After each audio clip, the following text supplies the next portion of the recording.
time. The watchmen are supposed to be the leaders. A watchman looks out for danger. If you see your people are in danger, you're supposed to warn them. Tell them about what they're doing. Tell them about the danger to come. But they don't tell us about the danger. They sit up in them big buildings. We feed them. We give them tithe money, which is not biblical. We're not supposed to give people tithe money. They're not supposed to be taking tithes from you. And hopefully we can touch that today. Read. Yea, they are greedy dogs. They are what? They are greedy dogs. Greedy dogs. Read.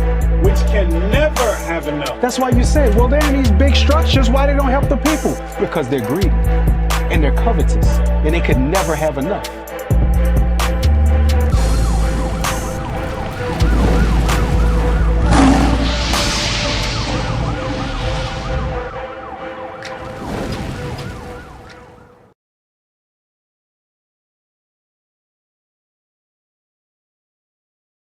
Well, we are Israel United in Christ. We are a internationally Bible-based movement. We teach the history of the Blacks, Hispanics, Native Americans, and the diaspora spread abroad, those who identify with the curses in Deuteronomy 28. We started in 2003 by our Bishop Nathaniel. He is accompanied by two other bishops, Bishop Yawasop and Bishop Kenai. Under their leadership, we travel the entire world doing what Christ said to do in Matthew, the 28th chapter and the 19th verse, to go out and teach all nations. All right. And we're teaching all nations that we are the children of Israel and that the children of Israel are scattered abroad and they have to come back to the laws of God. Well, I don't know if this is controversial to you, but a lot of things about Israel are in the news right now. As a matter of fact, some people may suggest to you that Israel is a place, and that place right now is going through some turmoil. Can you give us a distinction between what the Israel of the Bible is versus the geographic place right now that we are calling Israel? And I don't even know if that makes a difference. Yes, it does. Okay, so let's talk about that. Let's go to the book of Genesis chapter 32 and verse 27. So the man Israel is a man. The name Israel comes from our forefather Jacob. The land Israel was named that in 1948. All right. Israel became a state in 1948. Those are not, I repeat, they are not the real Jews. They are not the Israelites. The word Israel comes from the book of Genesis. Read that. This is the book of Genesis, chapter 32 and verse 27. And he said unto him, what is thy name? And he said, Jacob. And he said, thy name shall be called no more Jacob, but Israel. For a prince has thou power with God and with men and has prevailed. So Israel means prince that has power with God. That's what Israel means. That is who we are. We are the sons of a man whose name was Jacob, whose name was changed to Israel. And so it's important to establish that, because if you don't know who you're talking about, you can be misled easily. And you can go down a lot of rabbit holes that maybe will take us to no end in trying to find out what the truth and the information is. Now, the concept that you have that there is a racial component to the Israelites is something that people must say that, hey, you know, this is not biblical. God is coming back for everybody, and the children of God are of all races, backgrounds, and so on. How do you substantiate that conversation? Well, let's go to the Romans, the 9th chapter, because race is absolutely in the Bible, which is why the people of this island call themselves Antiguan, which is why us in America have been renamed many times from Negro to Afro-American to African-American to nigger to all kind of names that they've given to us, which is not our real nationality. But race absolutely plays a role. On my passport, I have black man. Oh. On my visa, I have black man. So if race doesn't qualify in anything, why is it on all of our documentation? Read that. Romans chapter 9 and verse 3. For I could wish that myself were accursed from Christ for my brethren, My brethren, my kinsmen, kinsman is family. Read. according to the flesh, According to the flesh, according to bloodline. Read. who are Israelites, Who are his kinsmen? who are Israelites, Who are his flesh? who are Israelites, Read. to whom pertaineth the adoption To the Israelites pertain the adopting back unto God. Read. and the glory The glory is the kingdom of heaven belongs to the Israelites. Read. and the covenants The covenants from Abraham, Isaac, Jacob, old covenant, new covenant belongs to the Israelites. Read. and the giving of the law The Israelites were given God's laws. No other nation. Read. and the service of God and the promises. The service of God goes into the temple, and the promises that God gave to Abraham, Isaac, and Jacob all go to the Israelites. That's why he said, I am the God of Abraham, Isaac, and Jacob. Keep reading.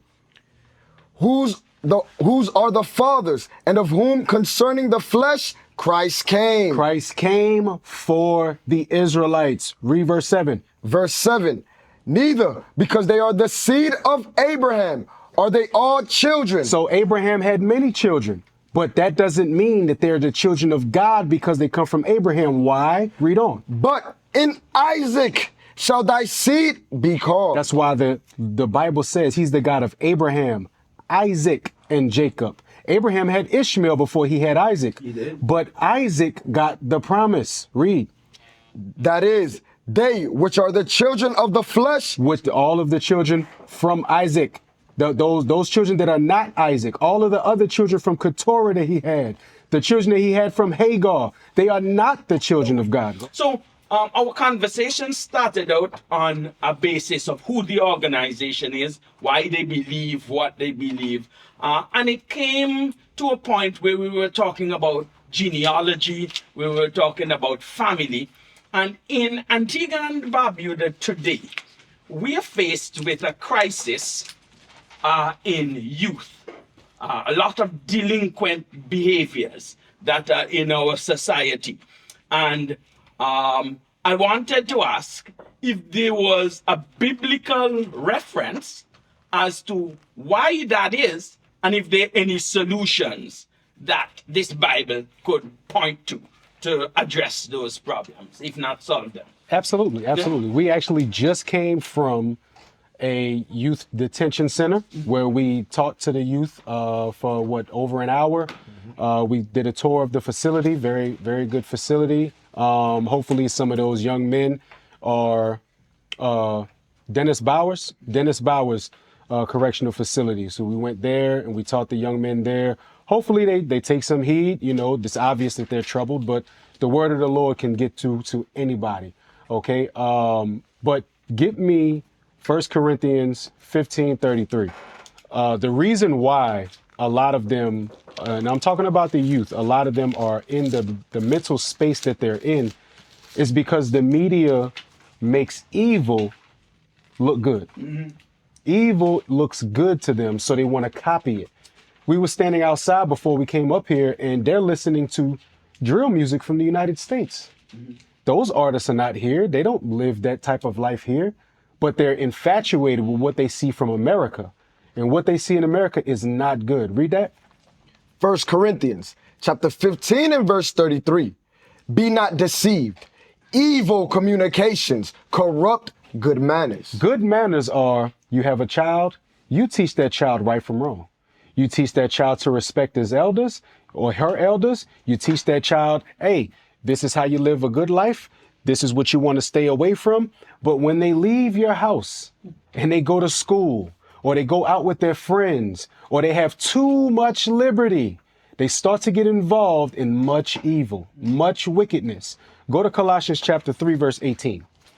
Well, first, 1 Corinthians 11 and 3. And I just want to touch on this point here because my background is that even without looking at it from a biblical perspective, my background is that we took our two black children and as parents taught them the things that we thought that they should learn. Mm-hmm. Some people call it homeschool or whatever the case may be. We did this in New York where I lived with my 2 children. We basically traveled. And what you're saying is very accurate. So it's easy for the system, because that's what it is, to hold the attention of your children, even though you put a lot of effort and activity to teach them the right thing. So it is critical that parents, families, spend time making sure that children understand what is the right thing to be taught. Exactly. And this right here that we're about to go over is the order that has been flipped and reversed in this society, the order of the household. Read that. 1 Corinthians chapter 11 and verse 3. But I would have you know that the head of every man is Christ. The head of every man is Jesus the Christ. That's who we answer to. Read. And the head of the woman is the man. The head of every woman is the man. Not just her man, the man. That's why in biblical senses, in a perfect situation, your daughter would go from under your headship and you would give her to a man that would be her headship then. She would go from under your house to in her husband's house. But today, they go from your house to fool around with a bunch of men, might end up with a baby or two, go back to your house, and then eventually get married, maybe. You understand? Read on. But I would have you know that the head of every man is Christ, and the head of the woman is the man, and the head of Christ is God. So the order is God, Christ, man, woman. So, Captain Matthew, I'm going to propose to you that even in Antigua, I know in the rest of the world, somebody may tell you that stuff that you're suggesting there is some old stuff. We have women's lib, and women don't need to be under any man. As a matter of fact, women can even raise families by themselves without any man that is involved. And so the Bible is somehow old in that regard there. And we can have a system now that liberates women, makes them equal to men, and everything else would work perfectly after that. Go to Isaiah chapter 3. So with women's liberation, what are women liberated from? Yeah, I don't know. I'm just... Because here's the big thing about women's liberation. They forget, black woman, Antiguan woman, you were just at the lowest state with your black Antiguan man. White women wanted liberation from their man because they felt as if their white man was treating them like black people. You don't give me enough rights. You treat me just like the Negroes. So they got our women to help with their struggle. Meanwhile, they went back to their husbands. And our women are out here single mothers, single parents. Their houses are out of order. And this is what the Bible prophesied would happen. Isaiah chapter 3 and verse 12. As for my people, children are their oppressors. Children are our oppressors. Why do you think that when you see a group of young black men, is positive thoughts going through your head? No. Right off the bat? Why are they afraid? Why are they afraid? Because why? As for my people, children are their oppressors. Read. And women rule over them. Women rule over them. So here it is. We just left a boys' detention facility. We just left it. A woman that gets upset, what does she normally do? She may yell. Yeah. She may scream. Emotional outbursts, yeah. Emotional outbursts. She may even throw things. Maybe. Just depends on the woman. I know a lot of, because I'm from New York as well. No. A lot of women in New York, they throw stuff. And they throw temper tantrums, right? What does a young man who's raised by his mother, what does he do when he's upset? He throws the same exact temper tantrum, only he'll pick up a gun and shoot you. He'll pick up a knife and stab you. He'll pick up a brick and try to hurt you with it. So it's the same feminine tendency coming from the parent that you learn from, is just with a more violent outcome. So women's liberation did us no good at all, because now How is the marriage rates among our people as a whole? It's low. Very low. How is the divorce rates among our High. people? Very high. So what did women's liberation liberate you from? Because you were oppressed with us. We were in oppression together. We were struggling together. We lived in a household together. We had the same enemy together. But now we've become the enemy. We don't even make as much money as a white man. But yet we get put in the same box as them. No, you're oppressing me. How? We've been told that black men have been broke and needed a job and money in order to get with y'all since the 70s. What else can we do? That's why the Bible keeps saying it. Read it over again. Yes, sir. Isaiah chapter 3 and verse 12. As for my people, children are their oppressors, and women rule over them. O my people, they which lead thee cause thee to err. They which lead us, which is the woman, cause us to err. That's why a lot of times when men give correction outside of sports, when men give correction to children, women come and stop it. No, don't do that. That's my baby. Don't talk to him like that. You're talking too rough. What do you mean? Men come with discipline. Men come with order and structure. We have no problem with that if they're playing a sport. The coach yells at the kids, makes them drop and do push-ups, sprint, run back and forth. The kid comes back all tired. Nobody says nothing. But let dad step in and say something. Now there's a problem. So that movement did nothing for us. It ruined what 1 Corinthians 11 just said the order was: God, Christ, man, and woman. It fulfilled what the Bible just said. Children would be our oppressors and women would rule over us. Go to the next one in the up part of the chapter. Verse 5, yes, sir. Yes, sir. Verse 5, and the people shall be oppressed, every one by another. Every one by another. That's why there's gangs. That's why there's cliques. That's why everybody is versus this one. Where I'm from, it's one neighborhood versus another neighborhood. And who owns the neighborhood? The white man. The Chinese man owns the stores in the neighborhood. So we're not economically in power in the neighborhood, but we're against each other. Read. And the people shall be oppressed, every one by another, and every one by his neighbor. The child shall behave himself proudly against the ancient. The child shall behave himself proudly against the ancient.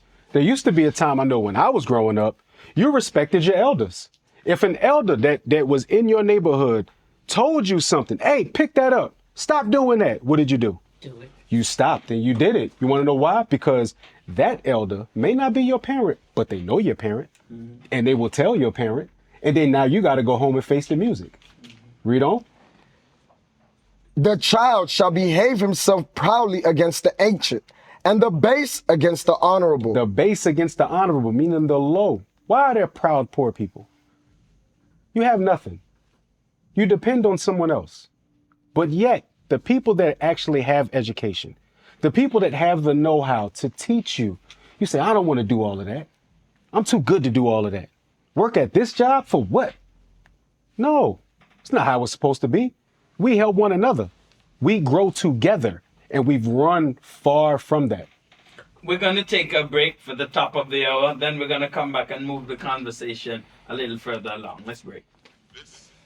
What does the Bible have to say about economics, and are economics related to where we are, our condition in the world today, particularly as black people? Okay, give me that in Ecclesiastes. All right, so economics. Here's the thing. We have had many black towns, cities, time periods where we were very successfully economically. We was very successful. And they all came crashing down because the same people that you said are childs of God destroyed it. The same people. And that's why we read out of the Bible, not everybody's a child of God. Because how could you be a child of God and destroy a whole nother neighborhood? Come in and destroy an entire country. Come in and say you discovered an island that already had people living Have on it. mercy. How could you be a child of God and do that? And then take all the land for yourself, even though you met some people there. And then sell that land Yes! back to the people Yes! that they were living on anyway. Read that in Ecclesiastes. Ecclesiastes chapter 7 and verse 12. For wisdom is a defense. Just like you were saying earlier, you homeschool your children, so do I. I homeschool my children. My children don't go to public school. You want to know why? Because wisdom is a defense. They can't be indoctrinated like everybody else because we see where the indoctrination takes us. Every generation gets worse and worse. Every generation, their IQs drop lower and lower. Why? Because they're really not learning anything in school anymore. It's more of a babysitting thing for 8 hours. They learn what they supposed to learn for a little bit. And then once they leave the school, they've thought of nothing. They have they're the very small amount of our children that have that creative brain to keep on thinking and to keep things going. Read on. For wisdom is a defense, and money is a defense. Money is a defense. Read. But the excellency of knowledge is that wisdom giveth life to them that have it. So go to 1 Timothy chapter 6 and start at verse 3. Yes, sir. So wisdom is a defense and money is a defense. The reason why I say wisdom is a defense first is because with a lot of money and no wisdom, you're not going to do anything positive for your people. With wisdom and some money, you can create change. That's how Marcus Garvey was able to do what he did. He created an entire ship line. He started trade. You can't do that without wisdom. That's why Malcolm X and Martin Luther King and all of our great black leaders did what they did. You can't do all of these things without wisdom, and you can't do them without money. Read that. 1 Timothy chapter 6 and verse 3. If any man teach otherwise and consent not to the wholesome words, even the words of our Lord Jesus Christ. So if you don't consent to the words of Christ, which is this Bible, remember he said, I come in the volume of the book. It is written of me. Read. And to the doctrine which is according to godliness. The doctrine which according to godliness is keeping the commandments of God. Read. He is proud, knowing nothing, but doting about questions and strives of words. Because that's what a lot of people do. So even so-called Christians, you bring something that's right out of the Bible and they got 14 million questions. And as soon as you start to answer question 1, 2, and 3, they got 15 million more before you even finish. Read on. Whereof come envy, strife, railings, evil surmising, perverse disputings of men of corrupt minds, and destitute of the truth, supposing that gain is godliness. They're supposing that just because a man has money that he's godly. That's not the truth. They have many wicked men in the world right now. The people that run the world right now got all the money and they're absolutely wicked. Read on. From such withdraw thyself. Read. But godliness with contentment is great gain. Godliness with contentment is great gain. If you are satisfied, you can take care of your family. You can do what you need to do. You can help your people when they need help. That is godliness with great gain. Read on. For we brought nothing into this world, and it is certain we can carry nothing out. So economics is good for what the uses is good for the godly plans that you have for your people. It took money for us to get out here. It's going to take money for us to get back. It takes money for us to travel. It takes money for us to get on media. It takes money for us to do all of the things that we need to do in life. But we're doing it to raise up our people. If we weren't doing it, we would fall into this category. Jump down to verse 17. Verse 17. Well, verse 10. Verse 10. For the love of money is the root of all evil. Those are those people that chase the dollar. Those are those people that make music that degrades black women, that promotes violence. Those are those pastors that walk right past the shacks and the ghettos in the neighborhood and go up to their big, nice house. Don't even give people money for a bus ride or cab fare. Read. For the love of money is the root of all evil, which while some coveted after, they have erred from the faith. A lot of people, they err, meaning they go the wrong way. They make a big mistake because they covet after the money. They go after the money only, not God. Read. And pierce themselves through with many sorrows. They pierce themselves through with many sorrows. That's why you have a lot of people in Hollywood, a lot of people in the music industry. They have all of this money, but look how unhappy they are. I mean, let me just jump in here and talk a little bit. Of course, many people skip out the part about the love of money and just say money is the root of all evil. But we know that money is necessary. Yes. The truth, or let me say, the problem becomes when we start to think that money is a thing by itself, Yep. to be acquired, to be hoarded, to be accumulated. Really, what I hear you saying, and you can correct me if I don't have a proper understanding, is that money is a tool and Yes. it is used to an end. Yes. And once you have met that end, you don't have a necessity to acquire, hoard, or store money and its equivalents. The truth is that you really just need it for what it's good for at that time. Because when you die, you can carry nothing with you of this money that is being accumulated. So I'm going to ask then, and again, I don't know what your organization believes, but in the traditional Christian world, and I'm going to speak for Antigua, what we see is the organization building $1 million structures, for example. And in these structures, there are a lot of opulence that are inside of these structures. Millions of dollars, big loans some organizations take out. But we can't use the structure to do anything except sit for one day and worship, for example.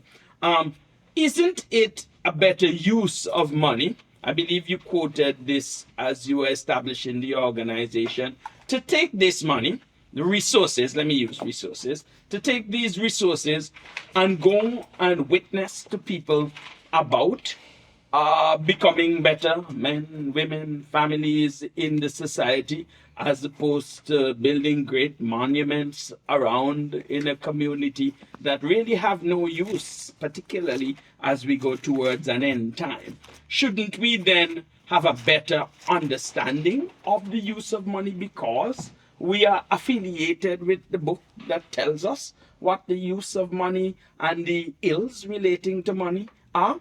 We should, but here's what happens. Go to Ecclesiastes 7:7. And Khalil, if you can, give me Isaiah 56:10. The book of Ecclesiastes. Here's what happens with those people that are over those mega structures, those $1 million churches, with all of those people of rich notoriety and all of that stuff. This is why they don't help their community. Ecclesiastes chapter 7 and verse 7. Surely oppression maketh a wise man mad. Oppression will make a wise man mad. But if you don't feel like you're oppressed, you're not going to be mad. Why wouldn't you feel like you're oppressed? Because you got money. I got what I need. I have what I need. You may be oppressed because you don't have the money I have. You're broke. Right. Therefore, you feel oppressed.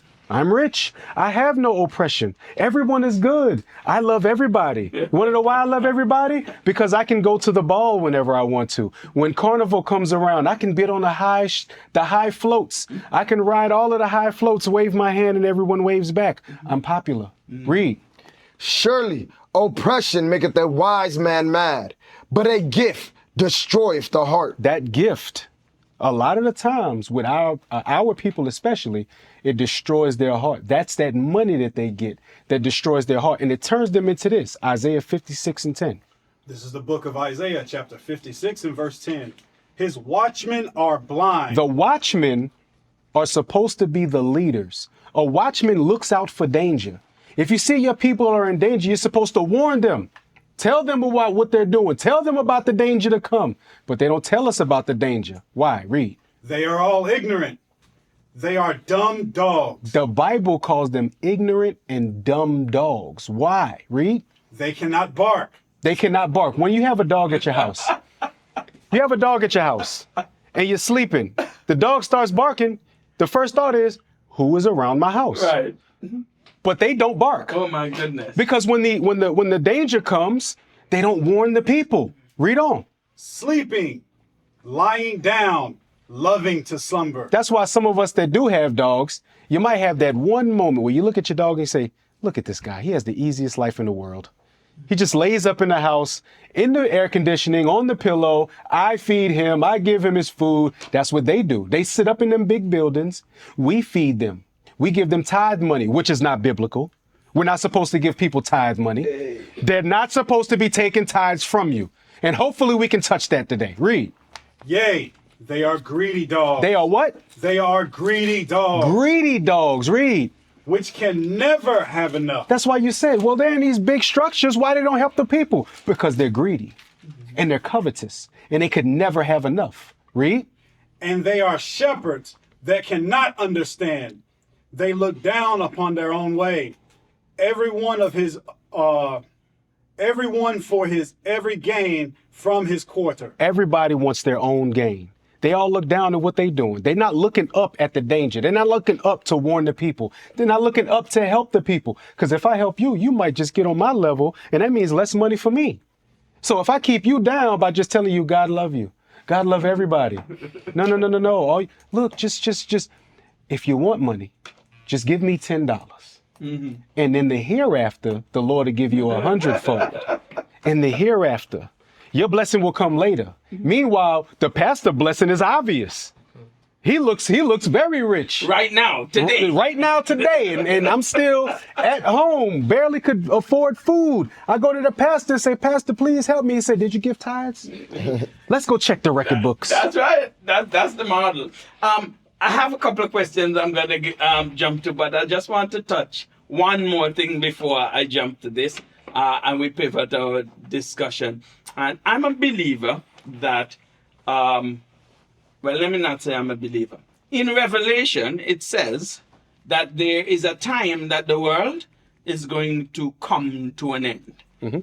The Bible stipulates what is going to happen in that time. And it suggests that there's some actions people who are privy to this information should take.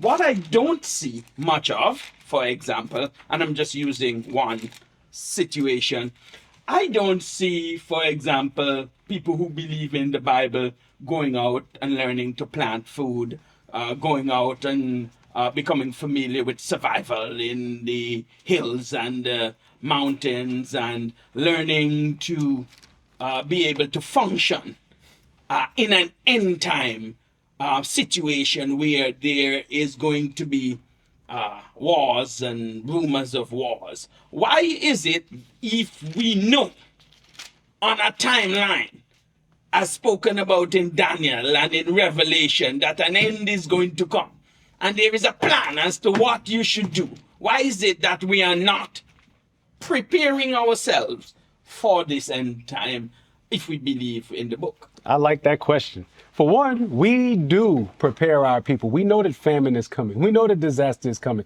Give me that in Jeremiah. Got you, Cap. Read that. Jeremiah chapter 29 and verse 28. For therefore he sent unto us in Babylon, saying, this captivity is long. Build ye houses and dwell in them, and plant gardens. The Bible told us, build ye houses, plant gardens. Give me the other one, the one early in the chapter. Yes, sir. Verse 5. Build ye houses. Build houses. Dwell in them. Dwell in those houses that you build. Plant gardens. Plant gardens. And eat the fruit of them. And eat the fruit of them. Read. Take ye wives, and beget sons and daughters, and take wives for your sons, and give your daughters to husbands. Get your children married. You get married. Build houses. Plant vineyards. Read. That they may bear sons and daughters, that ye may be increased there, and not diminished. That you may be increased and not diminished. Now, it's kind of hard to tell people to go to that when they say that the Old Testament is done away with. That's it. It's kind of hard to go to the Old Testament to show you where the guidelines are on what to do if the Christian church is telling us, no, that's the Old Testament. Now, what are we supposed to do now? Just read the New Testament? Okay, let's go to the New Testament. Let's go to Matthew, the 24th chapter. And Khalil, get me Revelations 14 and 12. Let's go there, because the Lord gave us, we don't know the time or the hour that Christ is coming, but he did give us signs. Read that. What verse you want, Cap? Start at like 5 or something. Yes, sir. Matthew chapter 24 and verse 5. For many shall come in my name, saying, I am Christ, and shall deceive many. Many have come saying that they are Christ, that they are Christian, and they have deceived many. Christianity is the #1 religion in the planet. Second is Islam. But Christianity is #1. And who is the face of Jesus? Some white guy. Some white guy With long hair, with long hair. blue eyes. But as soon as we go to the Bible and show that he had hair like wool, feet like brass, that it was burned into a furnace, meaning he was a very dark man with white woolly hair, you know what they say? Color don't matter. In that instance. Nobody knows what Jesus looks like. Then why didn't y'all say anything about the white image? Read that. Verse 6, and ye shall hear of wars and rumors of wars. See that ye be not troubled. You shall hear of wars and rumors of wars. What's you brought it up when we first started the show. What's going on in Israel? What's going on in Gaza? What's going on in Iran, Iraq? What have we been living in? We may be asleep in this bubble in Antigua, but the world is wide awake and fighting. But we are paying attention to the signs of the times because we have to. Read on. And ye shall hear of wars and rumors of wars. See that ye be not troubled. For all these things must come to pass, but the end is not yet. Because nowhere in history can you find them talking about World War III the way that they talking about it now. Throughout all of these political platforms and all of that, they are very, very close to World War III, and everybody knows it. But yet we're on here fighting the prophets of God that are telling you you are the greatest thing that God ever made. No, God love everybody. You are above all nations. No, I'm on the ground with everybody else. No, understand who you are. Read on. For nation shall rise against nation, Nation shall rise against nation. Read. and kingdom against kingdom. Kingdom against kingdom. And there shall be famines. Famines. That's those plant ye gardens. Eat the food. There will be famines. Read. This one says, hey, good day. I would like to pose a question to these gentlemen. Ye Christians say that we were all made by God. In that case, we should all be his children, no? Now, these gents are saying that this is not so. I find all this stuff written in the Bible pure crap to confuse and manipulate people. Respond for me. Well, I understand why he calls it pure crap, because Christianity has taught you incorrectly. We read out of the Bible. Give me Romans 3:3 and then get what you're holding. Yes, sir. Because this is the thing. We didn't write this book. The King James Version Bible was written long before we even were thought of. I didn't write it. All I did was read it. And I understand it. So it's good to see people say, this is crap, this is BS. Everybody's a child of God. Because you may not believe in the Bible, but you believe in the Bible teachings. You believe that everybody's a child of God. Why? Because the Christian church told you so. You believe that everybody can be saved. Why? Because the Christian church told you so. But what does the Bible say? Romans chapter 3 and verse 3. For what if some did not believe? Shall their unbelief make the faith of God without effect? So what if some don't believe what we're teaching out of this Bible, that we're reading off of a page? Does that change anything?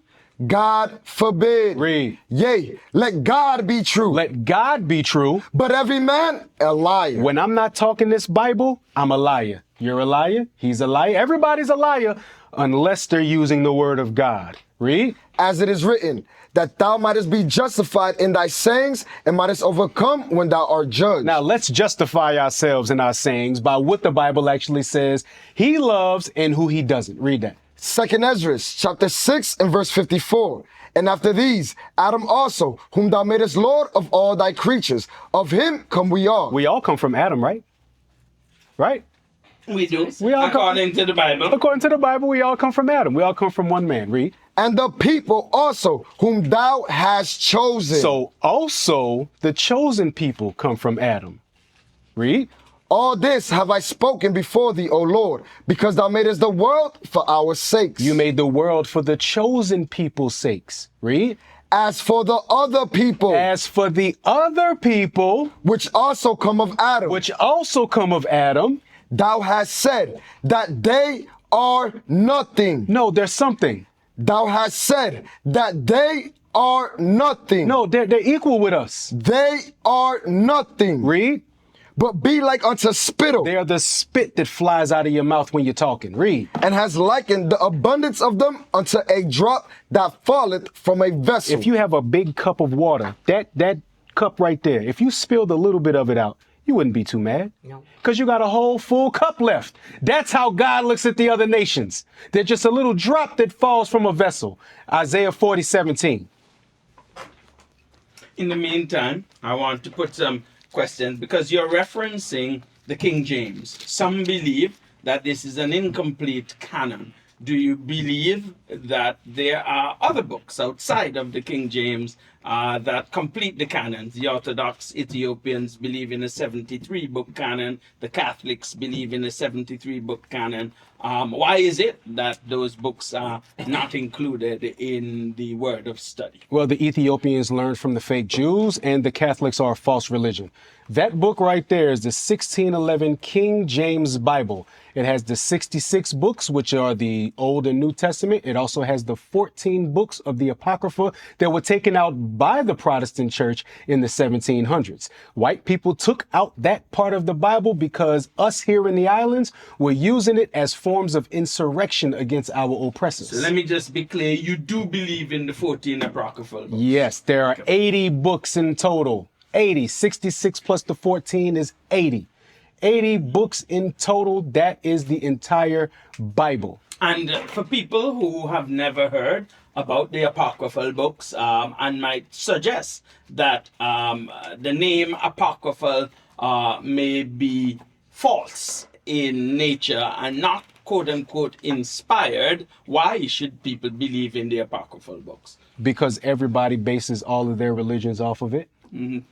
Every single religion, every single Christian religion at one point in time were based in the King James Bible. They started to read it and they didn't like what they read. That's why the NIV took out scriptures. That's why that new KJV took out scriptures. That's why the ESV took out scriptures. That's why the Catholic Bible took out scriptures. Ethiopian Bible took out scriptures. Why? Because they didn't like what they read in the King James Version Bible. Why? Because it was the original translation from Hebrew, Greek, and Aramaic into English for us to understand. And that's what we stand on. Why? Because thou shalt not kill. What other book says something different? What other Bible says something different? None. Thou shalt not bear false witness. Thou shalt not commit adultery. That should be really cut and dry, right? God only has one chosen people. Oh, now we have a problem. So let's eliminate that part. Yes, let's eliminate that part because I may not be included in that. Captain Matthew, I was wondering if the Bible has any specifics on education. You were talking earlier that wisdom is a defense. And Franz said earlier that our IQ has been lowered, or you mentioned it as well, and that children now are not creative. And Franz also mirrors that, saying we're not critically thinking, our students in school. Does the Bible speak toward education in any way? Oh, of course it does. Give me Deuteronomy. You got it? Chapter 6? Yeah, get it. This is the book of Deuteronomy, chapter 6 and verse 7. Thou shalt teach them diligently unto their children. So we are supposed to teach this Bible to our children. And this Bible is a history book. So when you start to teach the Bible, you got to teach history. You have to teach numbers. What we are failing to do, which goes back to your question about the women's liberation, women were teaching the children at home. But now you're not. You fought to work 40 hours a week with us. And you still got to go home and teach the kids. But now you're tired. And you can't teach the kids as effectively as you would have if you were home all day. Read. Thou shalt teach them diligently unto their children, and shalt talk of them while they sittest in the house. You got to talk with your children. It's our job to educate our children. Our fatal flaw, that's one of the things that Malcolm X said. Our fatal flaw was that we was allowing other people to teach our children the right thing. We have to get out of that mentality. We have to teach our children. Yes, it's grueling. It's painful. It's patience testing, but it's something that's absolutely necessary. Read on. And when they walkest by the way, and when they liest down, and when they risest up, Read. Thou shalt bind them for a sign upon thy hand, and the frontlets between thine eyes. Meaning you always got to be doing it. You always have to be thinking about it. Thinking about the laws of God, thinking about the things that mom and dad have taught you, because we've lived this life. We know what to teach you. We know what to stay away from. We have to educate our children. That's the biggest part. It's critical, and I can't underscore that enough.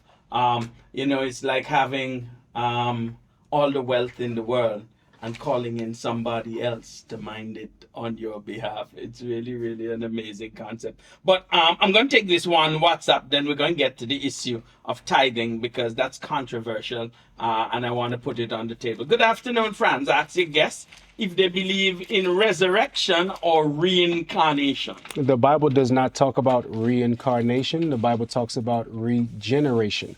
Let me get that in the Gospels. Read that. Matthew chapter 19, verse 28. And Jesus said unto them, Verily I say unto you, they which have followed me in the regeneration, when the Son of Man shall sit in the throne of his glory, ye also shall sit upon 12 thrones, judging the 12 tribes of Israel. So the regeneration is when we come back.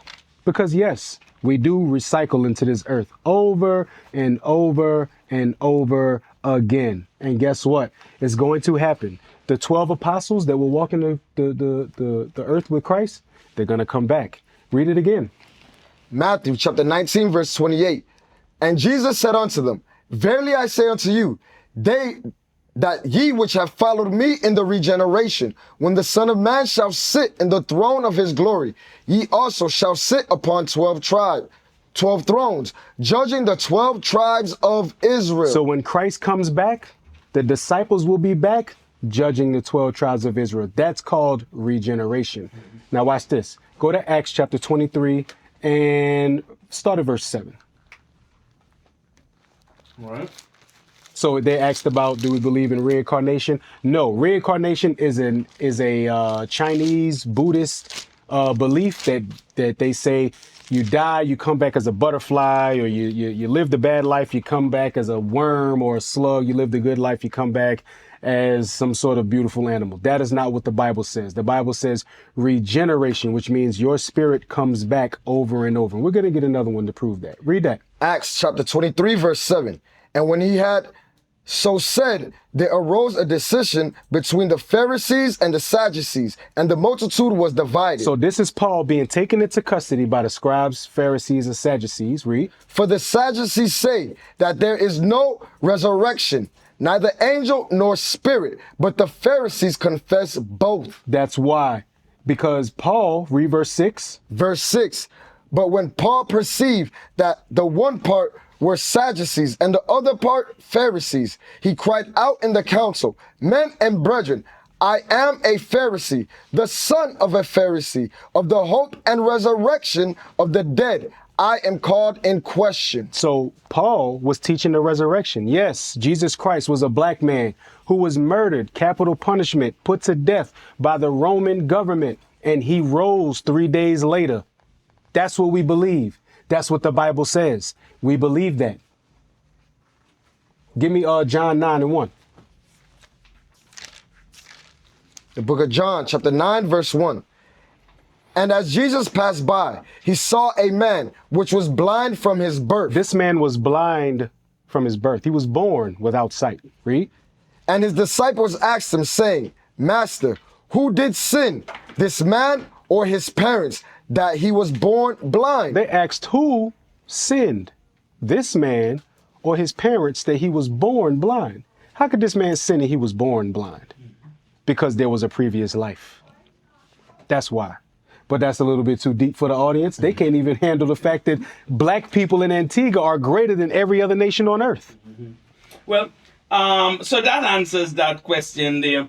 Let me pivot because we only have a few more minutes left and I want to touch the question. Let me just give you an opportunity here to tell people, let me just answer that. How does your group help young men manage their emotions? Do you have a chapter of your group in Antigua and Barbuda? And I will add, how can people reach you? Yes, we do have a chapter here. We do talk to the youth. As I stated when we first started the show, we just came from Dennis Bauer's correctional facility teaching young men. All right. So we do this not just in Antigua and Barbuda, but we teach it in the States. We teach it in Africa. We teach it in South America. We teach it in Europe. We teach it all over where our people are and where the troubled youth are. We go and we teach them, and we teach them the Bible. The thing is, we make the Bible real. We show them their error and we show them what they need to do. We not only do it to children, but adults as well. Because a child is taking the example of somebody. As adults, we don't like to admit that. But they're taking the example of somebody. The women, these little girls, are dressing that way because of you. The men, these young men, are acting that way because of you. There's something in us that we have to change first so that we don't be hypocrites when we start to try to change these young men. We have to be that walking example, and then they can see how to be a man, how to be a woman. So let's transition. And in church, I learned in Malachi 3:10, bring ye all the tithes into the storehouse, so that there will be meat in my house. And it goes on. And every church pulls that tithe word out of Malachi and applies it to bring in money to the pastor or the church. Tell me, how with this indoctrination in Malachi, you cannot believe that tithes are biblical? Well, let's get to it. Oh man, I love this topic right here. Khalil, give me Malachi 3:8 real quick, because we got to read it and we have to listen to the words. The words are right there. We just reading past it because the pastor has told us what he said that it mean, but it's not biblical. Read that. This is the book of Malachi, chapter 3 and verse 8. Yeah. Will a man rob God? That's what they guilt trip you. Will a man rob God? No, I don't want to rob God. Read. Yet ye have robbed me. But how do you say? Wherein he have robbed thee? In tithes and offerings. Read. Ye are cursed with a curse. And then they hit us with that. Oh, I don't want to be cursed. I'm not going to give my tithes. Read. For ye have robbed me. Even this whole nation. Read. Bring ye your tithes into the storehouse. The storehouse was places where they kept vegetables, greenery, meat, animals. Read. That there may be meat in thine house. No, that there may be money in thine account. That there may be meat in mine house. Dollars in the bank. Meat in mine house. Deuteronomy 14:22. Let's get it. Hey, before you read that, I want to just go back, because the people are going to say, but you must understand that there was no money. There was no money. Oh, we already know. You know? That's why we getting this. This is Deuteronomy, the 14th chapter and the 22nd verse. Write it down. Take a picture. Read it. Deuteronomy chapter 14, verse 22. Thou shalt truly tithe all the increase of thy seed, that the field bring forth year by year. I want you to stop. Thou shalt truly tithe the income. The increase of thy seed. Your check. Thy seed. Wait a minute. Here's the thing. Is your check increase? It is not increase. You want to know why it's not increase? Because before you get your check, they take taxes out. Yep. There's stuff you don't even get your whole check. You are getting a decrease. You worked 40 hours. You don't get paid for 40 hours. You might get paid for 32. But you are not getting an increase. You are getting a decrease because they take theirs off the top. Read on. And thou shalt eat before the Lord thy God. Thou shalt what? Eat before the Lord thy God. You eat the tithes. I ain't never saw nobody eat no money. I never saw nobody eat 20 EC, 50 EC. I never saw it. Read. In the place which he shall choose. In the place which he shall choose. What is that place that he chose? Let's get that in 2 Chronicles chapter 6, verse 6. 2 Chronicles. He said, eat the tithe in the place that he shall choose. What's that place? 2 Chronicles chapter 6 and verse 6. But I have chosen Jerusalem, that my name might be there. Oh, he said, eat the tithe in the place that he chose to put his name there. His name is in Jerusalem. Have any of y'all paid y'all tithes to Jerusalem? No. Why is it that nobody in the Christian church tells them, go to Jerusalem and pay your tithes? Because it don't exist no more. Read. But I have chosen Jerusalem, that my name might be there. Back to Deuteronomy 22, 14. Deuteronomy chapter 14, verse 23. And thou shalt eat before the Lord thy God, in the place which he shall choose to place his name there. Which is Jerusalem. The tithe of all thy corn. The tithe of thy corn. Of thy wine. Read. And of thy oil. And the firstlings of thy herds and of thy flocks. that thou mayest learn to fear the Lord thy God always. You want to know why you would fear the Lord God after you was able to give tithes of corn, wine herds, flocks? Because he caused it to rain. He caused the vegetation to grow. Without the Lord, everything is dried up. You have no food. You have no food, you starve. We were a nation of farmers. Watch this. Read on. And if the way be too long for thee. If the way be too long for you, you can't make it to Jerusalem with 10,000 sheep, with 1,000 goats, with pounds and pounds of corn, wine, and oil. Read. So that thou art not able to carry it. Or if the place be too far from thee, which the Lord thy God which the Lord thy God shall choose to set his name there. When the Lord thy God have blessed thee. Then what? Then shalt thou turn it into money. Into what? Into money. You turn, wait a minute. There was money back then? Then shalt thou turn it into money. So you can't carry thousands of herds of flocks, hundreds of pounds of food. You have to sell it. Get the equivalent of that. Turn it into money that's easy to carry. And then give it to the pastor. Oh, well, let's see. Let's see. Read on. And bind up the money in thy hand, and shall go unto the place which the Lord thy God shall choose. Bind up the money and go to Jerusalem, and then what?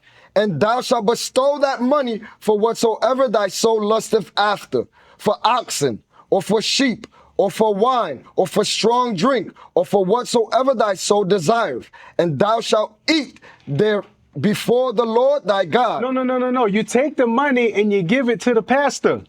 And thou shalt eat there before the Lord thy God. So everything that you sold, once you get to Jerusalem, you buy it back, because tithes had to do with sacrifice. You buy it back, you make your sacrifice, and you eat before the Lord. None of that is money going into a pastor's pocket or bank account. Be careful now, Captain. You may get into some trouble. I love trouble. That's it. They stop. Bring the tithes in the storehouse. That's and it. That's it. They don't go. Nope. Wow. The World Council of Churches has given them a business plan. Every church is a business. Every single one of them. They are a business, and because they are a business and they operate as so, the pastor is now the owner or manager of that business, and everybody pays him. That's why when I was growing up, I said, "Hey, Dad, what does the pastor do for work?" He said, "What do you mean?" "He's the pastor." I'm like, "But you work. You work in the church. Why don't he have to have a job?" Shut up, boy. And of course, no one tells you, for example, that not everyone, even in the Old Testament, is eligible to tithe. Yeah, because That's never happened. You gave the tithes to the priest. The priests were the Levites. So in order for the pastor to say that he gets tithes, he has to prove that he's from the tribe of Levi. And he has to prove that he's the high priest, which goes against Christ, because Christ is now the high priest. That goes to show that persons that they go to church on Sunday and they just listen to the pastor, and then after that they don't open the Bible again to like show themselves approved. Like, wait a minute. And then when you question the pastor, he's like shuts you down. Like, nah, this is wow. Yep. This is the biggest thing now. Even there was a time when the Catholics didn't believe in tithing. But everybody, because it's a money making They have their own business. police. World Council of Churches has a strong pull.